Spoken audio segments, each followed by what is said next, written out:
Në ditën e sotme, vetëm pak minuta më parë, është hedhur shorti i botrorit, një short i mbajtur në Washington DC, ku këtë herë është hedhur shorti vërtet i botrorit, ndryshe nga ai pak ditëve më parë, ku u njoh rrugëtimi, këtë herë janë njohur ekipet që se si do të jenë të vendosura në grupet e botrorit.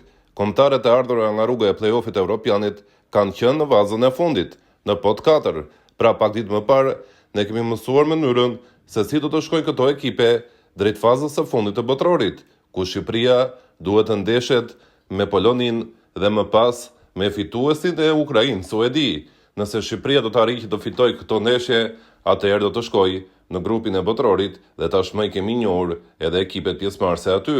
Shorti për Shqipërinë mund të quhet si me fat, kështu ku qezinjt kanë shkuar në grupin F, atje ku gjendet Hollanda, Japonia dhe Tunizia. Pra nëse Shqipëria fiton 2 ndeshjet e marsit, atëherë do të ketë në grup Hollandën, Japoninë dhe Tunizin, një grup që mund të quhet i mirë për Shqipërinë, duke parë të gjitha grupet e tjera, teksa ndeshja e parë për Shqipërinë do të ishte kundër Tunizisë.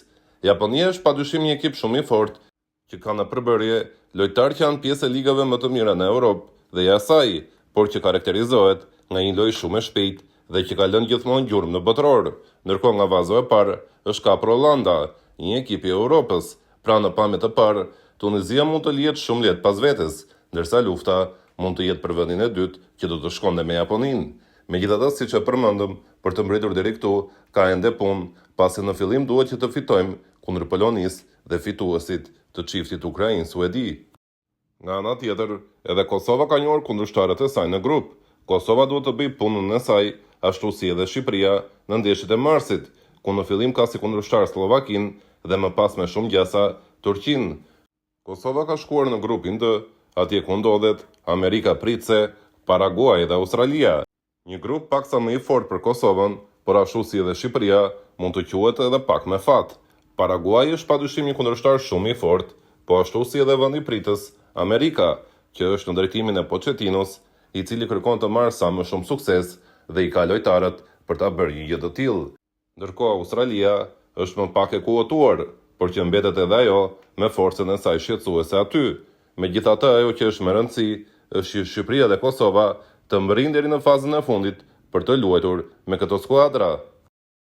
Në ditën e nesërme do të publikohet gjithashtu kalendari plot dhe njëkohësisht stadiumet se ku do të luajë 3 ndeshjet e saj Shqipëria, nëse do të arrijë kaq larg, e gjithashtu edhe për Kosovën do të jetë po njëjta situatë ku do të mësojmë oraret e plota të takimeve dhe njëkohësisht edhe stadiumet se ku do të luajë Kosova.